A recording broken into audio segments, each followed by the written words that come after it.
در دوره چرابینی‌ها بخشیده به سال روز سیاحی و هنرهای مردمی با ابتکار ریاست کار با جوانان و ورزش ولایت ختلان تحت عنوان جوانان حمایتگر میراث نیاگان 80 نفر جوانان از مرکز ولایت به سیاحت یادگاری تاریخی هولبوک قصر شاهان ختلان آمده و تاریخ این شهر اصلی میانگی نیاگانمان از نزدیک شناس شدند.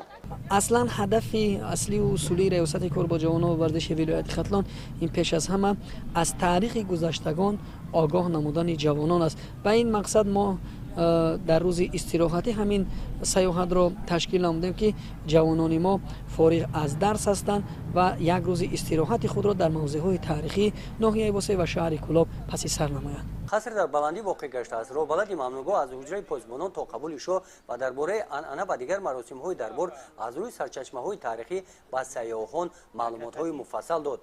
میدان مرکزی قصر صحنه کلان است. فرشیان با خشت‌های سفالی با سنت بلند معماری با ترتیب مخصوص چیده شده است. این میدان قصر را به دو قسم جدا می‌کرد. قسمت چپ آن از حجره‌های معیشی شاه و در قسمت راست حجره‌های معمولی موجود هستند. مهمانان همینجا منتظر قبول می‌ایستادند.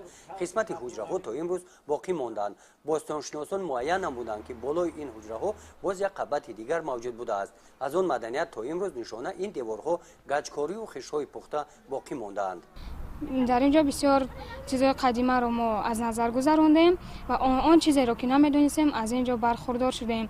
در این سفر همچنین به جوانان تماشای آثارخانه هولبوک پسند آمد.